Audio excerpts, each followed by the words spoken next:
It's a great time to be a content creator right now. Never has it been easier to create a web series, a film, or a show and share it with the world without a huge marketing budget. Creating content can open new doors for you as an artist, but it also comes with a new set of responsibilities.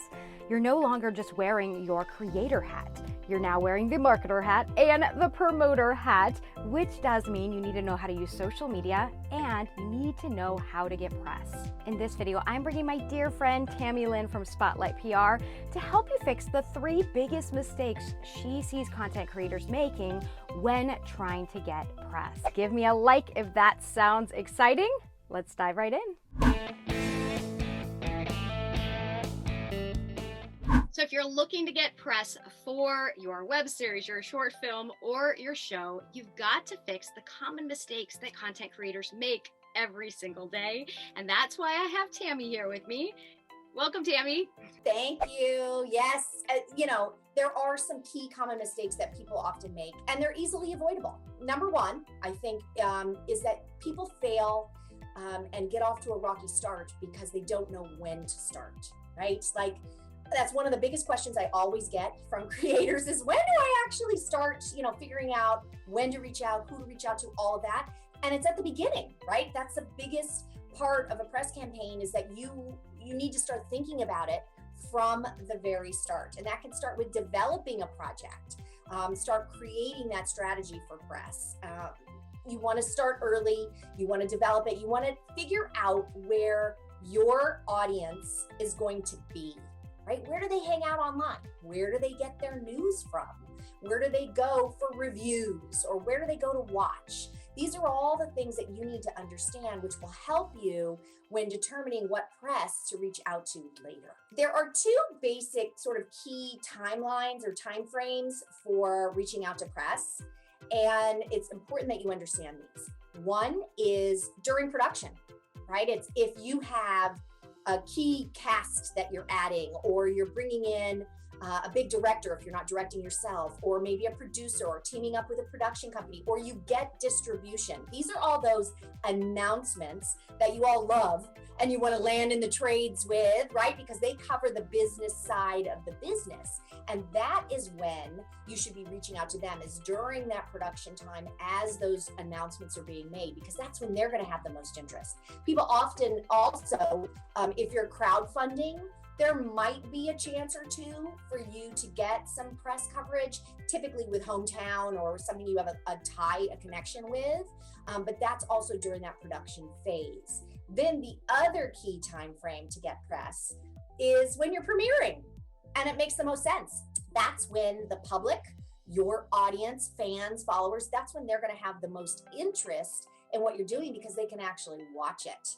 And that is the biggest sector of press, right? Are the ones that cover something for the general public. So the trades are just a small, tiny little, group of outlets, but all those others fall under consumer focused. And that's when you're going to want to reach out, is when their audience and listeners can actually watch. So keep in mind that, there are different times and every project is a little different. So there could be some different timelines as far as when to start. I like to say that for smaller independent sort of creators, when you have a project, I like to get started in physically reaching out to press like 4 weeks before you're ready to premiere. That's kind of when I like to really get started. If you're looking for those online outlets, podcasts, those kinds of outlets. Now, those glossy magazines are typically, they're called long lead, and they take months and months and months of advanced pitching.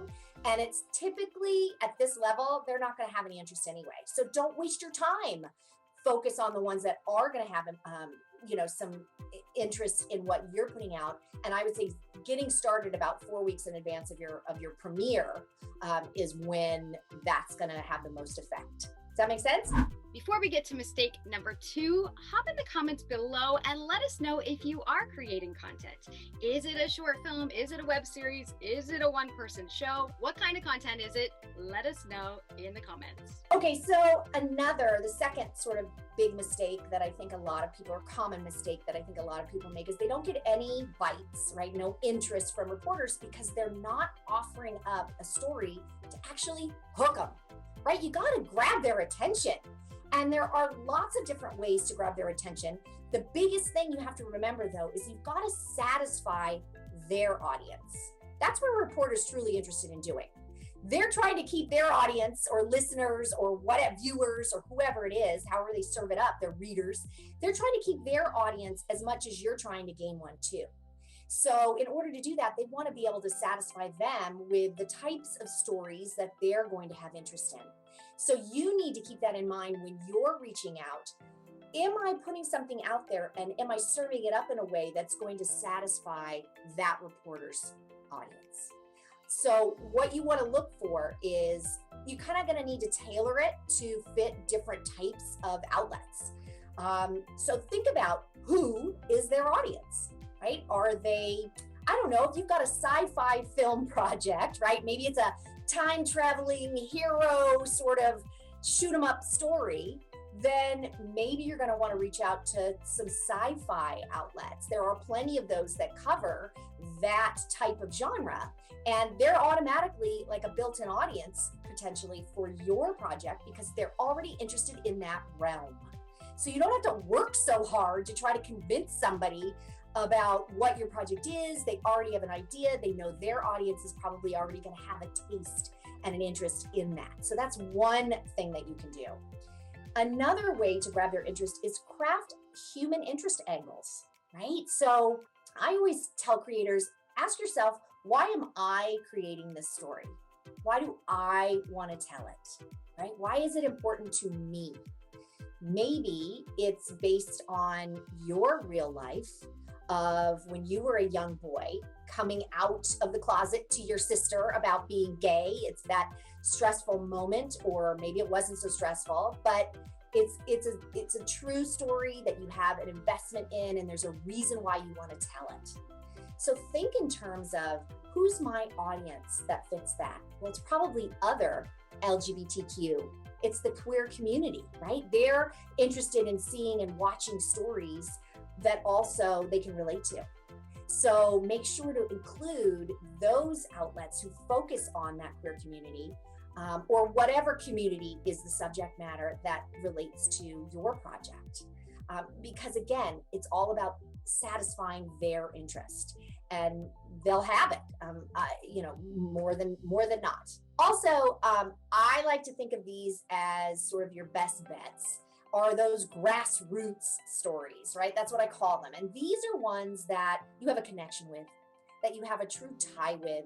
They can be traditional, non-traditional even. And what I mean by that is traditional press, sure, but you also don't forget about organizations or affiliations or places that you volunteer, communities, sectors of people that you have some tie to.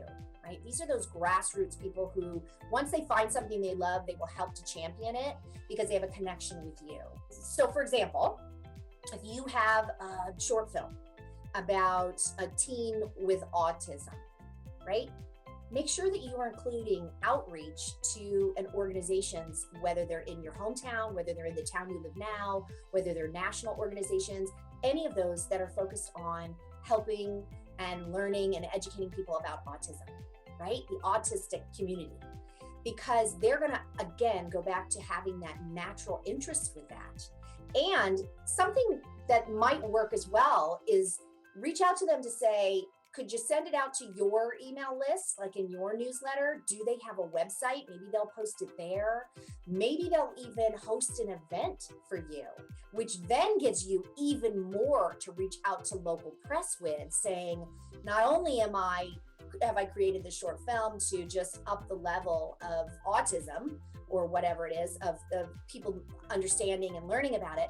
But we're hosting an event to take it even a step further, and that can potentially get press even more interested in your project because you've set up an event created around this project.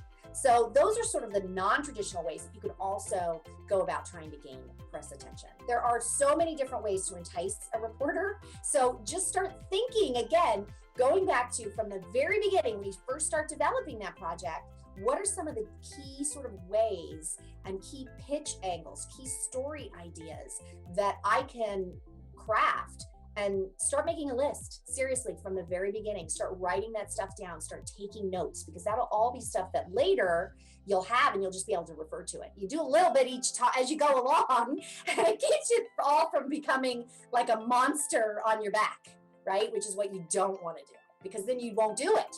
So that'll help with that. But there are lots of different angles. Just start thinking about them along the way. So Tammy, what's mistake number 3 that content creators make with trying to get press? They fail to connect with press because they don't know who specifically to target, right? And I get it. But you have to understand exactly who to go after. I hate the throw spaghetti method, right? It's where we think, just keep throwing it out there, just keep putting it out, and somebody eventually will grab onto it. I take a different approach. I like to hone in on exactly who you think might have interest. And again, it goes back to figuring out all of those different story angles, and that will help you to key in on exactly which press outlets you should reach out to from the very beginning. Because let's face it, you don't have a lot of time to waste, right? You don't want to waste time or money, especially when you're producing your own thing, you're wearing so many different hats. So you need to learn how to focus. And again, it goes back to, I want you to, from the beginning, to sit down and create a list, a target list that includes some, what I call best bets, right? These are like those hot leads. These can include several different things. The first is people who've covered you already in the press. Maybe it was for something different. Maybe it was you just as an actor in a play, and now you've got a web series where you're creating and doing it all. Doesn't matter. They still potentially know who you are, right? You're just serving up a different medium to them, a project, a different creative outlet. So they could still potentially have interest because depending on where they work, they may also cover web series and on-camera stuff as opposed to just covering stage. You never know. Many reporters are working, multiple jobs and writing for lots of different outlets these days. So even maybe on a different outlet than what they covered you before, they'll be willing to do it. So another area or sector of press you should reach out to is those ones you have a local connection to, right? Those hometown outlets. You want to make sure to include them. Hometowns love to do a hero type story, right? Where it's a lovely headline, nice big photo, it's a big feature of you. Don't hesitate to reach out to them because that's amazing for sharing. And I tell people this all the time. When you're sharing something, especially like on social or in an email with your reps and you're sending out a link, most of the time, the people who are receiving that aren't paying attention to the actual outlet. They're just clicking the link, and then pops up a beautiful story, feature story about you. Doesn't matter if it's a small hometown paper or a large one. They're still just looking at and reading the first little bits about you. That adds serious credibility to your project and to your career. Also, think about another outlet that I like to include on those best bets are the city in which you're screening. So if you're at a festival and that's where you're screening, whether it's the premiere festival or if it's one in a series of many that you're doing, reach out to those local outlets that are in that particular city. Don't forget to put those on, or even ones that you shot in. If you shot in a small town somewhere, be sure to include those. They love doing stories about local productions, especially if it's smaller. Genre-specific outlets, think about those too. Those are those horror or the sci-fi or the queer community or any of those that focus on something specific. Hone in, add them to that target list. They are so key on that. You should start to create that best bets list from the very beginning. It will save you time and energy later because you're going to have so many other things that you have to think about in promoting and just getting your project up and out there in the world that having that list in advance will save you. Seriously. If you hadn't noticed, all three of these sort of mistakes are things that you can avoid by simple preparation, right? By starting at the very beginning and crafting a strategy in advance. Trust me, you will set yourself up for press success so much better. So there you have it, 3 strategies to get more press for your web series, your film, your show. Thank you so much, Tammy, for being here today. It's always great seeing you. Now, you may not know, Tammy and I have an online course called You Created It, Now What? That answers the now what. You've created this awesome web series, film, or show. Now, how do we get eyes on it? Tammy teaches the press side, of course, to show you how to get press for your content. And I cover the social media. I teach you how to get set up on social media, where to play, how to grow an audience for your content, and even how to use some stealthy ad strategies to make sure you get butts in the seats. It's really your pro game plan to get the attention that your content deserves using press and social media. And I'll make sure I link to it in the description below and here as well. Until next time, I'll see you on social. Bye.